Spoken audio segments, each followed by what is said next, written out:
میں سچی اور مخلص احمدی بننا چاہتی تھی، جس کے لیے میں قادیان گئی، لیکن میں نے جو حالات وہاں دیکھے اس نے مجھے قادیانیت سے قریب کرنے کی بجائے اسلام کے قریب کر دیا۔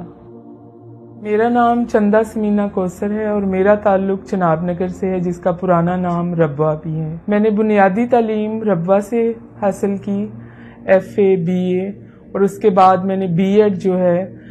چنیوٹ کالج سے کیا۔ B.Ed کے بعد مجھے جانے کا موقع ملا اسٹوڈنٹ بیس پہ سوئٹزرلینڈ،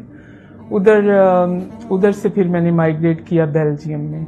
بیلجیم میں موجودہ میری سچویشن جو ہے وہ میں بطور جج فیملی کورٹ میں فرائض انجام دے رہی ہوں۔ میں پیدائشی قادیانی تھی۔ میرے خاندان میں سب سے پہلے میرے پردادا قطب دین نے مرزا قادیانی کو امام مہدی مانا تھا۔ جب میں قادیانی تھی تو بھی اپنے آپ کو مسلمان ہی کہا کرتی تھی، بلکہ ٹرو مسلم کہا کرتے تھے ہم اپنے آپ کو۔ لیکن میرا اپنی والدہ کے ساتھ چھوٹی عمر میں قادیان جانے کا موقع بنا۔ یادداشت میری تھوڑی شارپ ہے، اس لیے مجھے ایک ایک دن یاد ہے قادیان کا۔ تو میں نے جو محسوس کیا کہ وہ ایک بستی میں سے ایک بدبو ہے، جیسے تعفن ہے، ہلکی ہلکی سی، یا جیسے کہتے ہیں کہ نالیوں کی یا گٹروں کی اس طرح کی ایک آتی ہے تعفن سا۔ دوسری میں نے چیز جو قادیان میں محسوس کی وہ تھی، ایک ان کا کمرہ ہے بیت الدعا، اس میں بہت لمبی لائنیں، اور کہتے ہیں اس میں جو جا کے دعا کرے گا وہ تو جنت کا بالکل ہی حقدار ہے۔ اس میں جب جانے کا موقع ملا تو اس میں ایک اور ہی قسم کی وحشت، اور دو تین لوگ ادھر کھڑے ہو سکتے ہیں، جلسے کے دن تھے۔ تو اس بیت الدعا میں مجھے کوئی بھی روحانی چیز نہیں نظر آئی۔ تیسری جو چیز تھی وہ تھا منارۃ المسیح،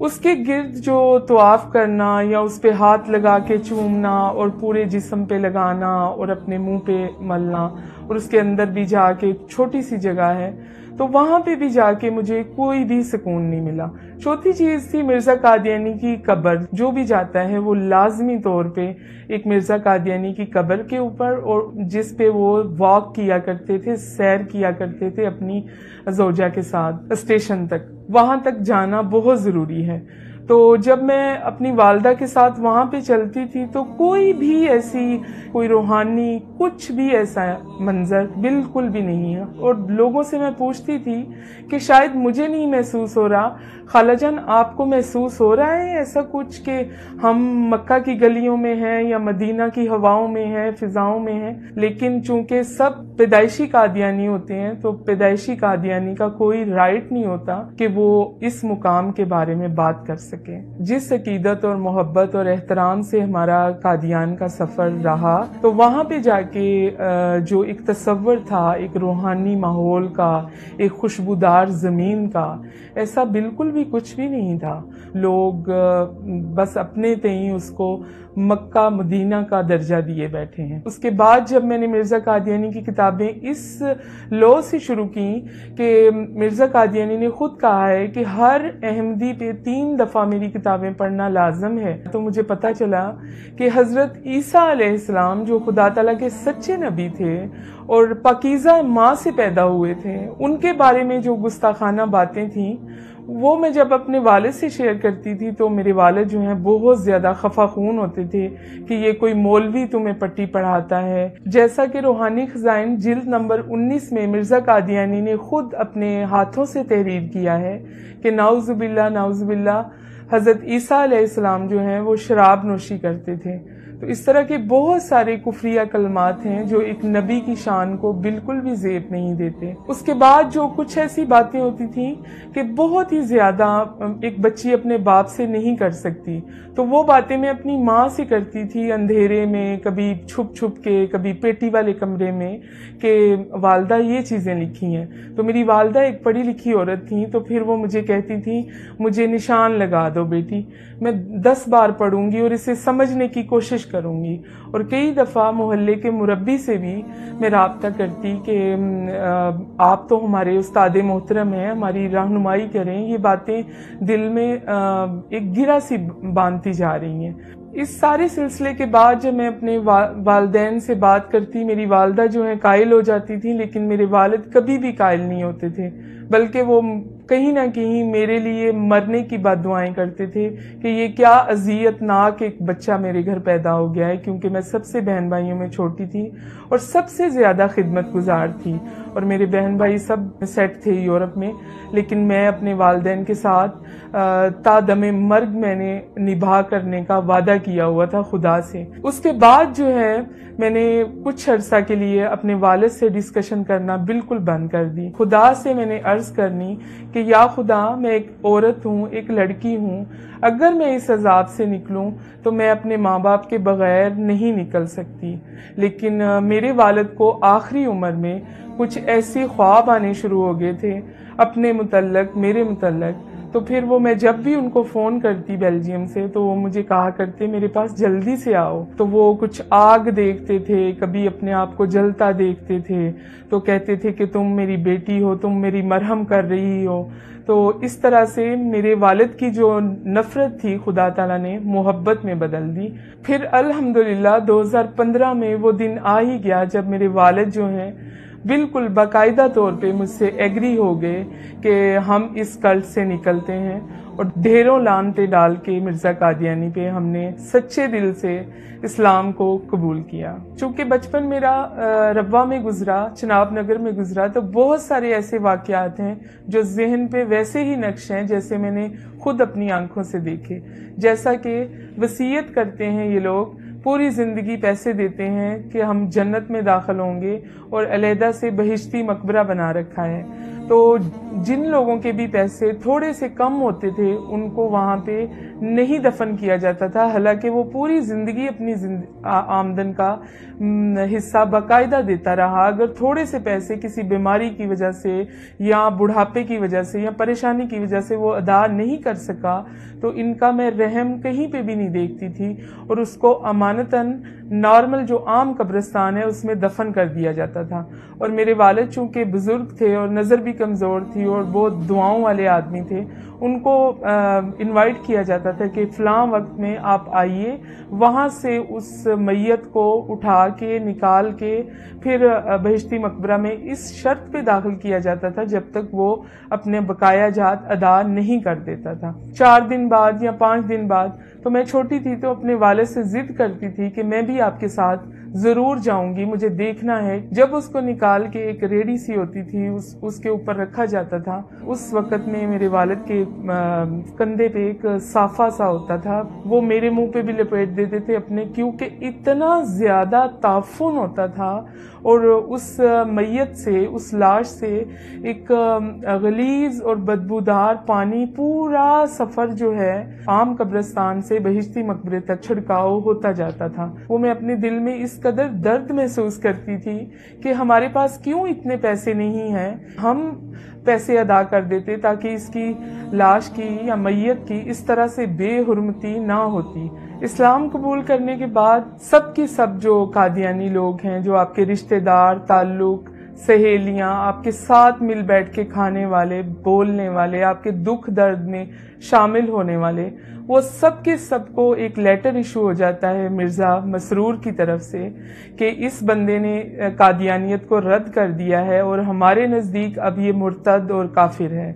تو یہ کہہ کر بہت ہی بری طرح سے دھتکارا جاتا ہے. یہ جو رویہ ہے ان کا شروع سے ہی چلتا آ رہا ہے. مرزا قادیانی اس کی بیسمنٹ بنا کے گیا ہے کہ کس طرح اس کو ایک ذہنی طور پر مفلوج کر دینا ہے. اور میں چشمدید گواہ ہوں کہ جب میں ربوہ میں تھی یا اسٹوڈنٹ تھی, بہت ساری لڑکیاں اور بہت سارے لڑکے جب سوال جواب کیا کرتے تھے تو وہ ان کو جواب نہیں ملا کرتے تھے تو وہ خودکشی کی طرف چلے جایا کرتے تھے. چونکہ ان کے ہاسپٹل اپنے ہیں تو وہ خودکشی جو ہے وہ سامنے نہیں آتی تھی. اور اس کی مثال جو ہے وہ میں نے اپنے دل پہ اس لیے برداشت کی کہ میں تو بیلجیم میں تھی اور میرے ماں باپ جو ہیں ربوہ میں تھے, اور وہ ماں باپ جو ربوہ کی تعمیر میں جن کا ہاتھ تھا، جن کی اینٹیں لگانے میں انہوں نے اپنا خون پسینہ دیا ہوا تھا، ان کو مرزا مسرور کی وجہ سے اپنے گھر میں قید کیا گیا کہ آپ توبہ کریں، آپ ایک پر اثر شخصیت ہے محلے کی، اگر آپ اس سے نکلیں گے تو بہت سارے لوگ بھی سوال اٹھائیں گے۔ اور اوپر گلی میں کیمرے بھی لگائے جاتے تھے کہ کوئی بھی ان کی مدد نہیں کر سکتا، نہ ان تک کوئی فوڈ پہنچتا تھا، درد کی دوائی، ڈسپرین، کچھ بھی، محلے کا بالکل بائیکاٹ۔ تو اس طرح کے مصائب برداشت کر کے انہوں نے اپنی زندگی دے دی، اور ان کی ڈاکٹری رپورٹ جو میری والدہ کی اور میرے والد کی ڈیتھ سرٹیفکیٹ پہ ہے، وہ ہے کہ ڈیتھ بیکاز آف ہنگر، بھوک کی وجہ سے موت۔ نہ کوئی ہارٹ کا مسئلہ تھا، نہ بلڈ پریشر کا، صرف ان کی وینوں کو جب چیک کیا گیا تو تقریباً 13 دن سے ان کے اندر کچھ بھی نہیں تھا، نہ پانی، نہ روٹی، کچھ بھی نہیں تھا۔ اور وہ چھت پہ کھڑے ہو کے گلی میں لوگوں سے فریاد کرتے تھے کہ ایک سوکھی روٹی دے دو۔ وہ عورت جو قادیانی مربیوں کے لیے 40 لوگوں کے لیے ایک ٹائم میں کھانے بناتی تھی، وہ آخری عمر میں ایک لقمہ روٹی کے لیے ترس گئے اور دنیا سے چلے گئے۔ میری والدہ کی بھوک کی وفات کے بعد میرے والد جو تھے وہ گھر میں اکیلے تھے، ان کے پاس نہ کوئی راشن تھا، نہ کوئی پانی تھا، نہ کوئی صاف کپڑے تھے، نہ کوئی دوائی تھی، کچھ بھی نہیں تھا۔ تو وہ اکیلے تھے۔ پھر میں نے رابطہ کیا UNO کے ادارے سے اسلام آباد میں کہ آپ میرے والد کو ایمبیسی کے تھرو چیک کر سکتے ہیں، کیونکہ میرے والد اور میری والدہ جو ہیں بیلجیم رہنے کے بعد وہ بیلجیم کے بھی سٹیزن رہ چکے ہیں، لیکن ان کا دل نہیں لگتا تھا تو وہ واپس آ جاتے تھے۔ اس سچویشن میں جب اسلام آباد کی ایجنسیوں نے ادھر سے رابطہ کیا تو میرے والد جو ہیں وہ گھر پہ نہیں ملے۔ بالکل قریبی ربوہ کی ایک سڑک پہ میرے والد کو جب لوگوں نے پہچان کے دیکھا اور وہ اس ادارے نے جب ان کو چیک کیا تو ان کے منہ میں بہت سارے بجری کے پتھر تھے جو وہ چوس رہے تھے، اور جب ان کو کہا گیا کہ آپ کا گھر کدھر ہے تو ان کو گھر بھی یاد نہیں آ رہا تھا کہ میرا گھر کدھر ہے۔ قادیانی جو ہیں ان کے اوپر ایک الزام ہے کہ وہ اسرائیل کے بہت زیادہ قریب ہیں، اور میں بھی اس چیز کو الزام ہی سمجھتی تھی جب میں مختلف قسم کی دیواروں پہ یہ لکھا ہوا دیکھتی تھی کہ قادیانی جو ہیں اسرائیل کے یار ہیں، غدار ہیں، غدار ہیں۔ تو میں سوچا کرتی تھی کہ یہ کون سے ایسے مولاناز کو حق ہے جو قادیانیوں کو ایسا کہے یا باقاعدہ طور پر دیواروں پر تحریر کر دے۔ تو بہت ہی ایک غصے کی سی کیفیت پیدا ہوتی تھی۔ لیکن بیلجیم میں جانے کے بعد، ان کے سسٹم کے اندر جانے کے بعد، ایک تبلیغی طور پہ ان کا کام کرنے کے بعد اندازہ ہوا کہ یہ بالکل حقیقت اور حق اور سچ بات ہے، کیونکہ قادیانیوں کا ایک اعلیٰ سطح کا مرکز جو ہے وہ اسرائیل میں خود بنایا ہے، اور ادھر ان کا آنا جانا بھی ہے۔ اور 2014 میں باقاعدہ طور پر قادیانیوں نے چھوٹے چھوٹے ہر ایک کے کارڈز بنائے چپ کے ساتھ، جس میں آپ کی ہیلتھ، آپ کی ایجوکیشن، آپ کی عمر، آپ کیا کرتے ہیں، آپ پوری ایک بایوگرافی کے ساتھ، اور یہ انہوں نے اس نام پہ بنائے کہ یہ ہماری سیکورٹی کے طور پہ ہیں۔ لیکن وہ ایک قسم کا معاہدہ تھا اسرائیل کے ساتھ کہ ہم پاکستان کی طرف سے یہ والی کمیونٹی جو ہے وہ اتنی تعداد میں